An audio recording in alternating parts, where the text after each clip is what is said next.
Alright, ngayon ay magugulat ka sa magiging resulta dito sa gagawin natin dahil maaring ngayon mo palang ito may experience. Kaya tapusin mong panurin ang video na ito dahil napaka-powerful nito. Okay, ang unang-una mong gagawin ay punta ka dito sa page na ito, yung Coach Herman Dano. Ito yung Facebook page ko. Okay, hanapin mo dito yung naka-featured na mga post, yung prompt natin na naka-ready na. So, magsisimula tayo dito sa week 1. Okay? Puntahan mo itong week 1 na ito, yung prompt na yan. Kung mapapansin mo, meron tayong may naka-X na red. Yun yung i-edit natin. Okay? Yung part na yan, yung name. Ayan, yung dito rin sa may bandang baba. Okay, so ang gagawin mo lang dyan, ilong press mo yan sa yung phone, and then automatic na yan, nakaka-copy na yan. Okay? Punta tayo sa ChatGPT, yung ginawa natin kanina. Itong Ask Anything, i-paste mo dyan yung kinapi natin. Yan, i-paste mo lang dyan. And then, make sure na nabasa mo na rin itong content na ito. Mas maganda para maunawaan mo kung ano ba yung ginagawa natin. Okay, dito, I'm currently working as kung ano yung current na situation mo. Ano yung housewife ka ba? Isa ka bang OFW? Isa kang employee? Full-time parent? Ano yung current situation mo? Meron ka bang karamdaman? Minsan may mga sumasali dito na meron silang sakit, no? So ngayon, make sure na ilagay mo diyan, i-detalye mo lang diyan. So tanggalin natin yung iba dahil hindi na yan kailangan. Ang iiwan lang natin diyan is isang OFW. Ayan. So i-edit lang natin yan, tanggalin natin yung pati yung red, tanggalin niyo na lang yung X na red. Yan. I'm currently working as OFW. So, pwede nyo rin ilagay nyo kung saang bansa ka. So, ganyan na siya. I'm currently working as OFW and I'm just beginning my journey in the online business industry. Okay na yan. And then, sa may bandang baba, hanapin din natin yung naka-red na X. Yan, tanggalin natin yan. Yan. Palitan mo ng example, pangalan mo, yung ano ba yung Facebook page na ginawa mo. I'm Coach. Okay, I want to build my personal brand using Coach. Sa akin, Herman Dano. Ayan. Yan. So, kung ano yung Facebook page mo, wag mong gayahin tong sa akin. Yung kung ano yung ginawa mong Facebook page. Dito rin, papalitan din natin yan. Coach Herman Dano. Yan. Kapag okay na yan, so wala ka nang dapat reviewin dyan kasi naka-ready naman na yan. Ang gagawin mo lang, i-click mo na lang yung arrow up na nasa baba ng right message. I-click mo na lang yan at makikita mo na yung magiging resulta in just few seconds. Ayan na po, ginagawa na tayo ng ChatGPT ng pang-post araw-araw. Ganun siya ka-powerful. Tingnan natin dito. Ayan na, basahin nyo na lang ito. So, tingnan din natin ano yung mga nakalagay dito. Okay, day 1, why I started. So, dito, bibigyan tayo ng video option kung gusto mong mag-create ng video.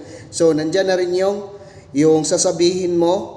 Okay, ayan, I'm Coach Herman Dano, isang OFW na nagsimula lang sa 399. Wala akong followers pero may pangarap ako makapagsimula ng sariling online business.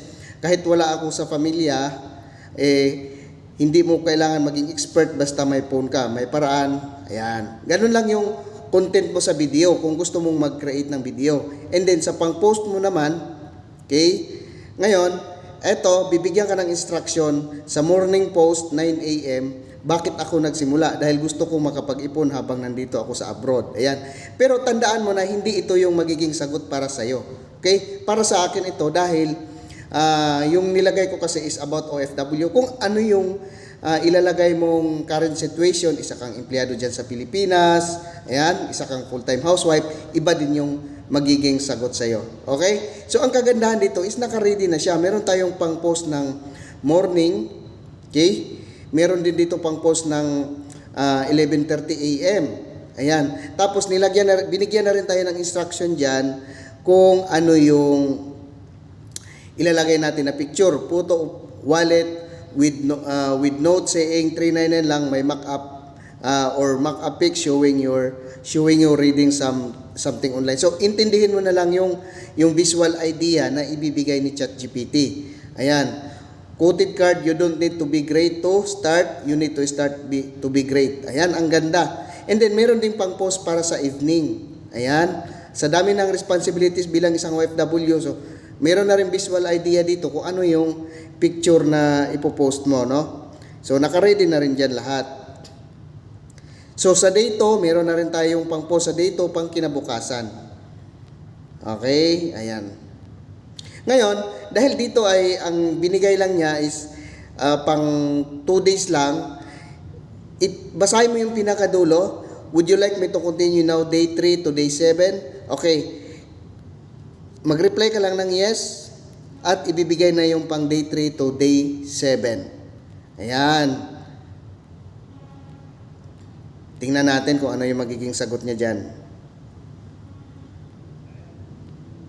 O, di ba? Nakakumpleto na yan. Day 4. Okay, day 5. So, kumpleto na rin yan. Kung halimbawa, magtatanong siya kung kulang pa yung post niya, basahin mo lang yung pinakadulo, pinakabuntot, at yun yung susundan mo. Sasabihin niya, gusto mo bang gumawa ako ng day 2, day 3 to day 7? So, reply ka lang ng yes. Okay.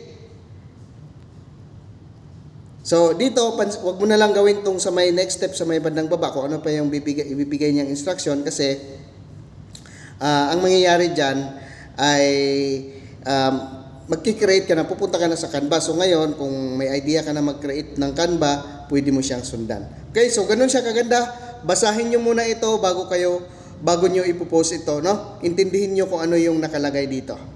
Okay, sa sunod na video, ituturo ko naman na sa'yo kung papaano tayo magpo-post ng naka-schedule na ng kahit natutulog ka ay meron pa rin tuloy-tuloy na nagpo-post na sa Facebook mo. Isang beses mo lang ito gagawin at tuloy-tuloy na yan magpo-post sa loob ng isang linggo.